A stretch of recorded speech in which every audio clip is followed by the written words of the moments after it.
Saya mulakan dengan kenyataan pemimpin tertinggi Iran Mustafa Khamenei sejam lalu bahawa penjenayah akan segera membayar dengan darah mereka. Merujuk kepada Ali Larajani yang terbunuh semalam, perlu diperhatikan bahawa masih belum ada bukti kehidupan pemimpin tertinggi yang baru dan kenyataan ini sedang disebarkan oleh Reuters melalui media rasmi Iran. Ini berlaku di Republik Islam apabila Israel melancarkan serangan tepat pada waktu malam mengorbankan Ismail Khatib, Menteri Perisikan Iran yang memutuskan internet negara itu. Lihat gambar arkib beliau turut menyelaras sel tidur rejim Iran global. Ini pegawai kanan Iran ketiga dihapuskan dalam 24 jam. Selain Komander Basij, Soleimani dan Ali Larajani, ketiga-tiga mereka ini bertanggungjawab atas penindasan terhadap para penunjuk perasaan pada awal tahun ini. Ini sebahagian operasi untuk membuka jalan jika orang awam Iran mahu kembali ke jalanan. Kami memantau serangan Amerika Syarikat di mana Komando Pusat buat kali pertama guna bom penembus 5,000 paun ke atas lokasi peluru berpandu Iran yang diperkukuh di Selat Hormuz. Peta ini menunjukkan lokasi serangan ke atas peluru berpandu anti kapal yang mengancam laluan perairan kritikal. Ketika serangan ini berlaku, Komando Pusat Amerika Syarikat dan Israel menyerang kedudukan peluru berpandu, pusat kawalan dan lokasi strategik lain. Adakah rejim Iran rasa mereka boleh bersembunyi dari pesawat Amerika dan Israel? Israel keluarkan video baru serangan ke atas infrastruktur Iran dan laporan menyebut kemudahan gas di selatan Iran turut diserang. Hari ini pasukan Basij memasang sekatan jalan di Tehran, ibu negara Iran. Mereka sedang diburu oleh pihak Israel untuk menyediakan keadaan sekiranya orang awam ingin turun ke jalan. Sekarang, John, malam ini Israel menjangka lebih banyak serangan peluru berpandu dari Iran. Rejim itu masih guna peluru serpihan di negara itu membunuh sekurang-kurangnya 2 orang. John Trey Yings di Tel Aviv melaporkan berita terkini. Lukas masih di Dubai, Emirat Arab Bersatu dengan berita terbaru. Hai Lukas. Selamat petang John. Iran telah mengeluarkan amaran baru kepada Arab Saudi, Qatar dan Emirat Arab Bersatu menyatakan bahawa kemudahan tenaga mereka akan menjadi sasaran tidak lama lagi. Selepas menuduh Israel mengebom ladang gas terbesar di dunia di Teluk Parsi yang dikongsi antara Qatar dan Iran. Seperti yang anda kata, John, Komando Pusat Israel turut beri amaran minta Iran buka Selat Hormuz. Amerika melancarkan GBU-72 seberat 5,000 paun ke dalam bunker bom penembusan ke pangkalan peluru berpandu Iran di pantai dekat Selat Hormuz. CENTCOM menyatakan peluru berpandu bawah tanah ini berisiko kepada pelayaran dan kapal perang Amerika di rantau itu. Bom ini diuji tentera udara pada 2021 dan kali pertama digunakan menentang Houthi di Yaman 2 tahun lalu. Presiden Parlimen Iran setara Mike Johnson telah mengeluarkan amaran baharu. Situasi di Selat Hormuz tidak akan kembali seperti sebelum perang. Iran hari ini melancarkan lagi serangan di Emiria. Pertahanan udara Emirat Arab Bersatu telah diaktifkan 3 kali hari ini, menembak jatuh 13 peluru berpandu balistik dan 27 drone yang dilancarkan oleh Iran melalui Teluk Parsi. Pihak pertahanan menyatakan beberapa tembakan menyasarkan lapangan terbang antarabangsa Dubai di Selat Singapura. Pemerhati melihat USS John Tripoli dan kumpulan amfibi berlayar bersama 2,000 anggota marin di atas kapal. Dengan jet pejuang generasi kelima, Ospreys, Super Stallions dan helikopter serangan. Pada kelajuan 15 knot, pasukan petugas itu akan mengambil masa kira-kira seminggu untuk sampai ke utara laut. Telah ditembak jatuh di Arab di Timur Tengah. Ia akan menjadi pasukan darat jika komander mengarahkan tentera ke Iran atau ke Pulau Kars. Ditembak jatuh di Teluk Selatan, pesawat Teluk Parsi di sana. Dalam perang ini, Iran telah melancarkan 2.5 kali lebih banyak hulu ledak ke Emirat Arab Bersatu berbanding negara lain termasuk Israel. John, Qatar tidak setuju Israel teroka medan gas itu. Tidak pasti jika mereka akan teruskan. Lucas Tomlinson, Washington.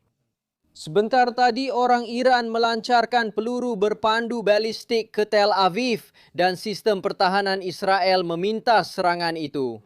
Kami mengikuti perkembangan dari Iran. Selepas Israel melancarkan siri serangan udara semalam ke atas kemudahan berkaitan medan gas South Pars di Iran, medan itu juga bersambung dengan medan di Qatar dan serta-merta pihak Iran membalas dengan serangan ke atas kemudahan tersebut iaitu bandar industri Haslafan di Qatar. Ini kemudahan ekspor gas asli cecair terbesar dunia. Menurut pihak berkuasa tempatan, 2 daripada 3 kebakaran akibat letupan telah dikawal 7 jam lalu. Namun dilaporkan kemudahan gas asli kritikal itu rosak teruk. Presiden Trump menyatakan di Truth Social bahawa Israel marah dengan situasi di Timur Tengah menyerang kemudahan gas penting South Pars di Iran. Beliau berkata tiada lagi serangan namun tindakan itu menimbulkan persoalan tentang peningkatan konflik. Ini berlaku selepas Iran melancarkan lebih banyak serangan terhadap Israel. Sepanjang malam siren berbunyi di seluruh kawasan tengah negara ini, pemintasan berlaku di udara. Anda boleh lihat di sini sebahagian daripada serangan musuh yang tiba melalui langit Israel dan kami juga mengetahuinya. Sepanjang malam sekurang-kurangnya 4 terbunuh, 3 wanita Palestin di salon kecantikan di tebing barat dan seorang di kawasan tengah negara. Jurucakap pasukan Israel mengulas tentang sistem pertahanan aktif terhadap tembakan diterima. Kami mempunyai sistem pertahanan udara. Saya boleh mengesahkan bahawa ia adalah antara yang terbaik di dunia. Perkara ini telah terbukti. Malangnya, pertahanan tidak sempurna. Kami menggunakan sistem kami untuk memintas peluru berpandu ini. Peluru berpandu serpihan adalah satu jenayah perang. Jika rejim pengganas mensasarkan kawasan penduduk, ia sama seperti peluru berpandu biasa, kecuali dari segi penyebaran. Malam tadi, beberapa peluru serpihan jatuh di tengah Israel. Minggu ini, serpihan peluru berpandu Iran jatuh di Gereja Makam Kudus. Tempat suci di Baitul Maqdis ditutup akibat konflik. Nanti kami akan memberikan gutiran mengenai operasi Epic Fury apabila pada pukul 8 pagi waktu timur, Pentagon akan mengadakan sidang media.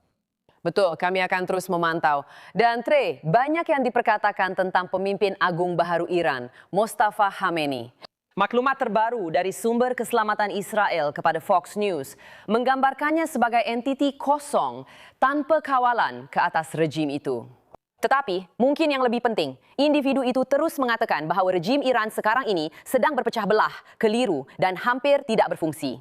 Anda tahu, memang menjadi matlamat Israel dan Amerika Syarikat agar rakyat Iran sendiri yang menggulingkan rejim itu. Dan sebenarnya, nampaknya inilah keadaan yang boleh membolehkan perkara itu berlaku. Sudah pasti, terdapat operasi persediaan yang sedang dijalankan untuk mewujudkan asas sekiranya orang awam ingin kembali ke jalanan di Iran. Ali Larajani telah dilucutkan jawatan minggu ini. Dia mengetuai penindasan terhadap para penunjuk perasaan tahun ini. Semalam, kematian Menteri Perisikan Iran telah disahkan dalam serangan oleh Israel. Semua ini bertujuan untuk mewujudkan asas tersebut, tetapi kita harus perhatikan di sini bahawa rejim Iran masih mempunyai keupayaan untuk berjuang dalam konflik ini. Mereka mengancam Israel dan negara Teluk dengan pelancaran peluru berpandu balistik serta cuba menyekat bekalan tenaga global. Walaupun kepimpinan musnah, mereka tetap dapat menggantikan individu-individu tersebut. Mereka berikrar terus menyerang Amerika Syarikat, pasukan dan sekutu di Timur Tengah. Kita teruskan Trey yang di Tel Aviv. Terima kasih Trump. Dan saya hormati 6 tentera Amerika Syarikat yang terkorban akibat pesawat tunisi minyak terhempas di Iraq minggu lalu.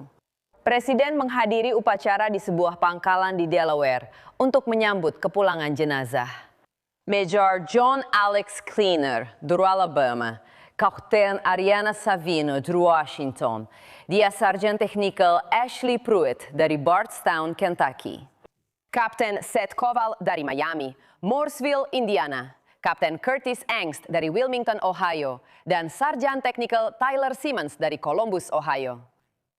Sudah tentu kami berterima kasih kepada setiap seorang daripada wira Amerika ini atas khidmat mereka dan kerana telah membuat pengorbanan tertinggi untuk melindungi kebebasan kita. Hari ini pemimpin utama Perisikan hadir di Capitol beri keterangan kepada jawatan kuasa Dewan dalam pendengaran tahunan ancaman global. Ini susulan tekanan senator tentang sama ada Iran ancaman serta-merta. Mark Meredith melaporkan dari Washington. Hai Mark. Carly dan Todd, selamat pagi. Hari ini ahli parlimen akan soal Ketua FBI, CIA dan Perisikan Negara. Mereka dijangka meminta penjelasan tentang perang dengan Iran dan sebab serangan Presiden.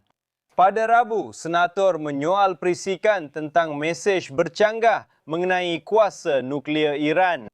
Pendengaran itu diadakan selepas pegawai anti keganasan Trump letak jawatan dan menafikan Iran ancaman nuklear. Rumah Putih dan Pentagon anggap operasi kemarahan epik berjaya, namun akui rejim Iran masih bertahan. Komuniti risikan menilai rejim Iran masih utuh, namun semakin merosot. Disebabkan serangan ke atas kepimpinan dan keupayaan ketenteraan mereka. Keupayaan mereka untuk mengunjurkan kuasa ketenteraan konvensional telah sebahagian besarnya musnah dan hanya tinggal beberapa pilihan sahaja. Kedudukan strategik Iran telah merosot dengan ketara. Walaupun rejim masih kukuh, komuniti perisikan menjangka ketegangan dalaman akan meningkat seiring dengan ekonomi Iran terus merosot. Persoalan utama ialah risiko sebenar CME. Adakah ia dari serigala tunggal atau sel tidur? Sebahagian penggubal undang-undang menganggap Iran bukan ancaman, manakala yang lain rasa tindakan sudah terlambat. Saya ingin tegaskan, penilaian adil berdasarkan sumber terbuka tetap menunjukkan ancaman Iran, rejim itu, terhadap Amerika Syarikat. Mereka berperang dengan Barat sejak 1979 semasa revolusi Iran dan bertanggung jawab atas darah rakyat Amerika. Saya rasa begitu jika betul. Iran telah menjadi ancaman berterusan kepada Amerika Syarikat untuk tempoh yang lama dan merupakan ancaman segera. Sekarang, selain Iran, mereka juga harus ditanya tentang Kuba, Venezuela dan Korea Utara yang dipantau jabatan mereka. Pendengaran ini pasti menarik. Todd dan Carly, silahkan. Hari besar di Capitol. Mark, terima kasih. Kami bersama ahli Parlimen Republikan New York dan Jawatan Kuasa Perisikan Dewan, Claudia Tenney. Rakyat Amerika ketakutan, berbual di pasar dan stesen minyak, risau serangan serigala tunggal atau impak lebih besar boleh menimpa mereka di komuniti mereka. Dan walaupun angka dan peratusan menunjukkan risikonya sangat-sangat rendah, namun begitu, orang ramai tetap berasa takut. Jadi, sejauh mana rakyat Amerika biasa yang sedang menonton ini sekarang harus berasa selamat untuk meneruskan kehidupan harian mereka? Masalah ini telah lama wujud. 4 tahun pemerintahan Presiden Joe Biden menyebabkan sempadan utara New York terbuka. Ia telah diserang. Kami mencatatkan jumlah yang besar, kira-kira 80 hingga 90% orang dalam senarai pemantauan pengganas. Mereka melintasi sempadan utara kita, mengambil kesempatan daripada pengalihan perhatian agen rondaan. Tetapi orang-orang jahat benar-benar melintasi sempadan itu. Seperti serigala tunggal yang terlibat dengan keganasan dan tokoh-tokoh jenayah terancang antara bangsa memasuki negara. Disitulah kita melihat penipuan berlaku. Di negeri seperti California dan Minnesota, mereka berjaya mengambil kesempatan ke atas Amerika Syarikat. Jadi tidak heran serangan serigala tunggal berlaku. Orang ramai, Anda tahu, ideologi ekstremis yang datang dari pelbagai sumber, sama ada di internet atau bahkan perkara yang mereka lihat di TV, menjadikan mereka ekstremis dan mengambil tindakan penipuan. Saya hanya ingin sebut satu perkara tentang tentera kita dan kerja cemerlang mereka. Daripada apa yang kita lihat dari sumber terbuka, tentera kita melakukan kerja yang luar biasa dan rakyat Amerika berbangga dengan mereka. Seperti sepatutnya, semua sikap negatif dari setengah media tentang tindakan kita di Iran adalah anti-Amerika pada pendapat saya. Kita harus sokong tentera dan misi ini yang telah dilaksanakan cemerlang dan saya percaya rakyat Amerika boleh bangga dengannya. Kita sedang menghapus satu risiko global. Negara seperti Iran diperintah oleh para ayatollah yang ahli keluarga mereka hidup mewah cara barat. Sementara mereka mengekalkan imej sebagai rejim ekstrim yang membunuh orang dan membiayai kumpulan di seluruh dunia sampai ke bahagian lain, termasuk negara kita dan melintasi sempadan kita, serta menyebabkan kekacauan di Timur Tengah dan mengancam sekutu-sekutu kita di sana. Dan lihatlah, Anda baru saja melaporkan pagi ini bahawa terdapat serangan ke atas saluran pipe gas di Qatar atau ke atas sebuah loji penapisan gas di Qatar. Meu objetivo em 6 meses é que não... Tahniah atas ucapan selamat pagi Hari Pertumbuhan. Kita akan bercakap agar orang tahu kita sentiasa melindungi dan bekerjasama dengan mereka. Sebahagiannya bukan OC cewa, jangan biarkan ia. Status pessoas. Dan seperti yang saya katakan dalam kenyataan awal saya mahu melindungi negara, saya mahu membawa ketenangan, dan saya mahu mengembalikan keyakinan kepada agensi itu. Saya tidak akan menjadi orang paling bijak dalam mana-mana bilik yang saya masuk, tetapi saya tahu bagaimana mencari bakat, dan saya tahu bagaimana mengumpulkan orang-orang itu. Senator Rand Paul menentang atas sebab pribadi, manakala John Fetterman menyokong. Apa pendapat anda tentang Senator Mullen dan baki proses pengesahan ini? Begini, Senator Mullen memang cemerlang. Beliau membawa matlamat yang jelas. Memperkasakan kaki tangan adalah apa yang kita perlukan dalam DHS. Kita perlukan perubahan moral dan sokongan kepimpinan untuk warga DHS. Dan untuk satu misi yang sememangnya merupakan keutamaan utama kita, Agensi Penguatkuasaan Undang-Undang. Saya hormati Rand Paul, tapi misinya dalam pendengaran itu hanya untuk memburukkan Mark Wayne Mullen. Ya, bukan soal kelayakan beliau sebagai setiausaha DHS, tapi lebih kepada isu pribadi dengannya. Mark Wayne Mullen, bekas rakan sekerja, telah berjaya dan akan cemerlang di DHS. Anda dengar? Kami akan terus memantau. Claudia Tenney. Terima kasih.